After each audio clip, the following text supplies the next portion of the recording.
Welcome. My name is Ray Klein. I'm a certified professional inspector with InterNACHI. Today we're going to be shooting an InterNACHI home inspection standards of practice video course, and we're going to be covering all of the items in the standards of practice. We are not going to exceed the standards of practice. We're going to do this on this property here. This is in Colorado. The SOP starts with roofing, so let's go ahead and get started on the roofing. Okay, this is section 3.1 roofing. The roof materials. It specifically states in the SOP that inspectors are not required to walk on the roof. That would exceed the SOP, but we are required to inspect from the ground or from the eaves. With this particular roof, I'm going to go start with the ground and just specifically do that with a pair of binoculars to improve my vision. And the first thing I'm noticing right away is I've got some obvious surface damage that appears to be from a past hailstorm. I'm working my way across the front section of the roof. I've got some loose shingles, and I've got a temporary patch on the roof too that probably was put on to stop any leaks that were caused by the hail damage.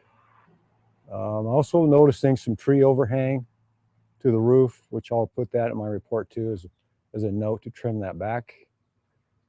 And this damage I would rate is pretty severe. So this roof is going to need to be replaced. That's what my findings are going to be in my report. I will recommend they get a professional roofer come out and take a look, but I would recommend a new roof. Now we're going to inspect the gutters, and that is required in the SOP under the roofing section. The first thing I'm going to notice here, looking at this gutter on the front, I can see the slope is not what we'd like to see, about 1/4 of an inch per 10 feet. The middle looks like it's pretty low. So these gutters probably would not drain very well. So I'm going to recommend an elevation change in these gutters so they maintain that 1/4 inch per 10 feet. Now I'm going to get up on the ladder and take a look at the gutter up on the roof. Right away, I noticed that all the gutters are full of debris. They're full of vegetation. They're probably not going to flow any water in the current state they're in right now, so they need to be cleaned out. We're going to move on to the roofing downspouts now. And the first thing I like to do is just make sure that our downspouts are secure to the house. And then I'll go down here and look and see if we have at least a 4 foot to 6 foot downspout extension. I always like to check these for damage or debris that might be clogging up the downspout. If there is any damage or any kind of debris in here, that really can affect the way the rain gutters handle the extra water. Now we're going to move on to the vents, flashings, and chimney or any roof penetrations in the SOP. And from the ground here right away, I can see that I don't have any drip edge flash anywhere on this roof. So I'm going to put that in my report and recommend that. All of the plumbing vents up on the roof, the top end of the roof, all look pretty good. So we're going to just leave that. I won't have any notes in my report with that. So now we're going to go check the chimney. Now we're moving on to the fireplace chimney right here. Actually, this does not penetrate the roof, but it does penetrate the outside of the house. And this is a gas log fireplace. What I'm looking for here is just any damage to this chimney cap, any kind of debris that might be clogging up the opening. It looks pretty good. I don't see any damage or any debris. I can tell that this is the chimney and chimney cap for the fireplace. I've been inside already. The fireplace is behind this. I believe that this is going to be a B vent type vent pipe on here. So make sure you watch out for this and note any damage, possible clearance issues with the eave above. Look for black spots where you might have some incomplete burns where it put a lot of soot out here on the siding. That's another thing to look for. And this one here looks good. This is going to be section 3.2 exteriors. And the first thing we want to do is inspect all of the exterior wall covering materials.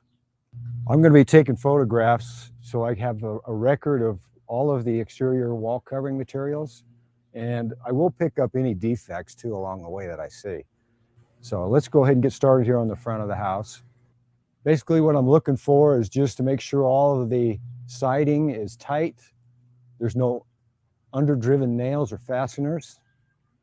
I'm looking at this trim work, making sure we don't have any water damage of any kind in the corners, that our caulking is still secure. Get a little bit over here, we got some brick.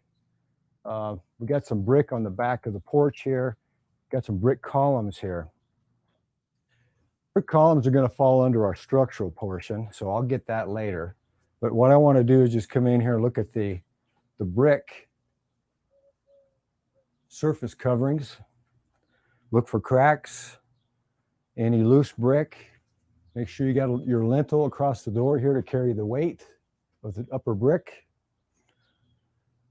And so far, everything looks pretty tight, pretty good. Check all the siding here. Check all this trim. This siding appears to be like a masonite hardboard siding. So that's what I'm going to note in my report. You want to check all your fasteners on the window trim and the door trim as well on the exterior. Make sure everything's secure. Now we're on the east side of the house. We're going to inspect this.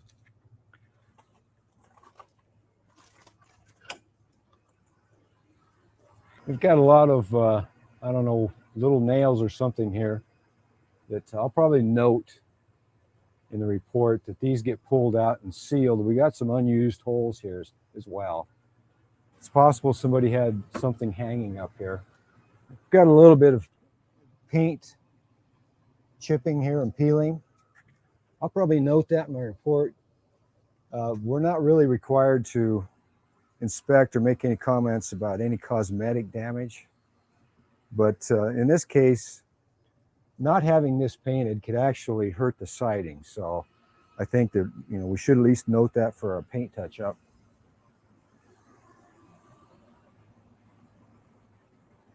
So far, everything looks pretty good. Down here, I'm noticing some water damage down at the bottom of this trim right behind this downspout.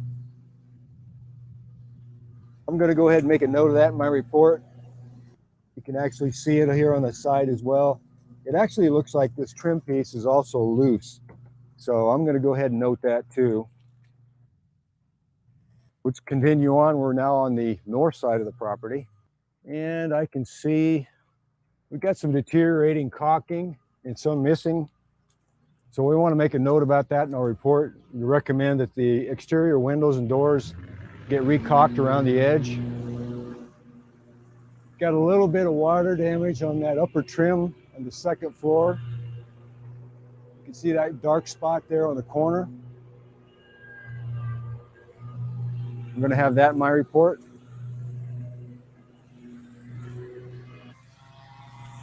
You can see where the caulking is failing here along the bottom of the window or next to the trim.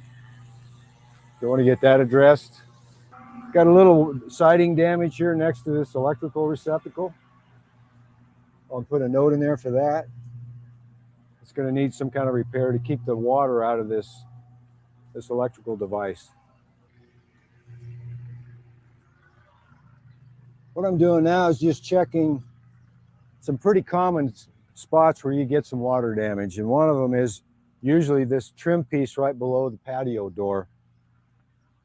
I can see that we've got some peeling paint, failed caulking. So I'll probably just put that in with my note that I'm going to have about all the caulking to be replaced. I want to make sure all these gaps, like here in the corner, get those filled up with caulking.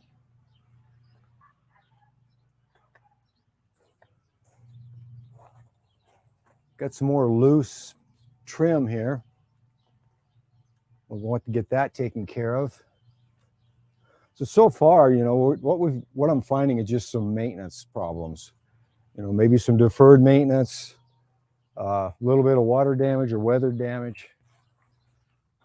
Take a One last photo here off the side of the house. And I think we'll move on to the west side. Again, we've got some peeling paint, faded paint. So really, we need some paint touch-ups and some caulking. I'm also looking for the flashing above all the windows and doors as I'm going through and looking at the exterior. We've got some overdriven nails here in the siding. I probably recommend they get those filled with some caulking. All in all, this siding is in pretty good shape. It just needs some updated maintenance. A little bit of painting and some caulking.